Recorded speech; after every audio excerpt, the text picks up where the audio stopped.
Everyone knows that the U.S. is waging a war in Afghanistan, Iraq, Pakistan, and many other countries around the Arab world.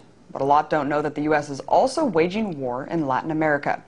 Last Saturday, the DEA shot and killed a drug suspect in a remote area of Honduras. This happened only weeks after Honduras police, advised by the DEA, killed 4 innocent civilians traveling by boat. It's all part of an aggressive drug enforcement strategy called Operation Anvil, in which a team of DEA agents, along with 6 U.S. State Department helicopters, are working with the Honduran police to fight the drug war. The U.S. denies responsibility for the latter, but the incident has raised concerns about U.S. involvement in the region. We know that the U.S. has its hands in a lot of countries around the world, but did you know that there are currently a ton of bases in Latin America and there's still more developing? So should the U.S. be interfering with these countries to fight the drug war? To talk more about this now, I'm joined by Adrienne Peen, professor at American University. Thanks so much for coming in. Thanks for having me, Abby. So let's take a look really quickly at the violence happening in Honduras right now. Some say that it's the most dangerous country in the world. And 86 deaths per 100,000. And also, the homicide rate has just grown astronomically. It's doubled in the last 5 years. So why is this? Well, in particular, it's jumped since the coup in 2009, which the U.S. supported by basically by funding and approving fraudulent and violent elections carried out by the same military that carried out the coup, and then continuing the farce of recognizing a government that the Hondurans themselves didn't recognize, and it took several years for other countries to recognize, and continuing to fund the military and the police force that carried out the coup and that have had, there's been no reckoning for that act of violence and usurpation of democracy in Honduras. And could it be argued that the U.S. military should be there because of this astronomical violence that's exploding there? Oh, well, what the U.S. should have done is to not support a coup in the first place that created the atmosphere for impunity and the kind of violence that we're seeing now. What the U.S. has done is pour money into institutions that themselves, in fact, are at the lead of drug trafficking in Honduras. The military and the police are famously corrupt in Honduras, and they're not getting any better by massive infusions of U.S. taxpayer dollars. In fact, they're just getting more powerful. Let's take a look at the bases that are developing in the region right now. If we could just see that. I don't know if we have it ready, but there's a ton of bases that are developing right now. Here we go.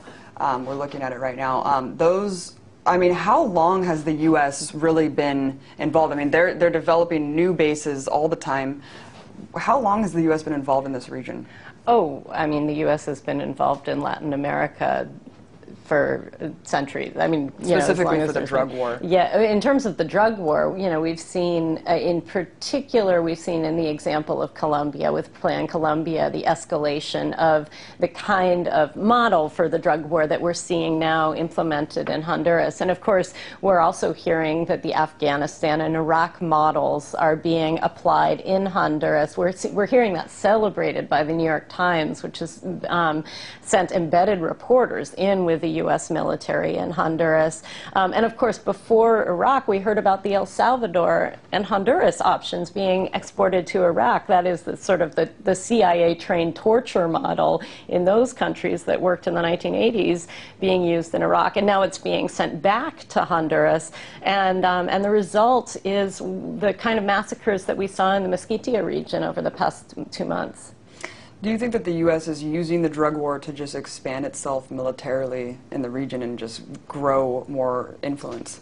Absolutely, that's one of the things that that the U.S. is using to expand itself militarily. It's also using its support for coups throughout Latin America. And the most recent coup, of course, being in Paraguay, which is another country where U.S. would like to expand its military influence, since it currently does not have bases in the southern cone that have the reach that it would like to have. And so, we're going to see the U.S. supporting that coup, just as it supported the coup in Honduras, and there have been several military bases open in Honduras since the coup, so there's a direct relationship there. How come you think a lot of people don't realize that this is happening? I mean, when you hear the drug war, you think of taking out cartels in Mexico and all these kind of things, but you don't really think about the U.S. actually having its military DEA agents killing people in Latin America. Right. Well, it's not even its military. It's you know, law enforcement. So it's like having a Honduran police officer coming to the United States and carrying out assassinations in the U.S. I mean, imagine how ludicrous that would be. That's what's happening in Honduras, in Latin America. You know, people haven't heard about it because the U.S. is marketing it as a solution, as bringing security, when in fact what it's doing is bringing the opposite of security. It's bringing terror to Latin America and throughout Latin America. And you know, there's a letter from 94 Congress people that was signed a few months ago asking for an end to U.S. military and police aid to Honduras, including training. There was a letter signed by almost 400 academics, led by Honduran academics, asking for the same thing. And they've basically been ignored by the State Department and the Obama administration. What do you think about the drug war just in general? I mean, this is a war we've been waging pretty much since Nixon, and it just seems like there's no solution really to the drug war. There's always going to be drugs, you know, and hearing things like this, that the U.S. is really entrenching itself in Latin America, but at the same time, banks profit immensely off the money that's funneled in. Well, it's a way to, the drug war is a way to criminalize black people in the United States, and it's a way to militarize Latin America. It provides a justification for both of those things. It puts people in our whole hemisphere in immense danger, and we do see profit for a very few people, including militaries in particular, who end up controlling the drugs because they have such power and there's so much cash going into them.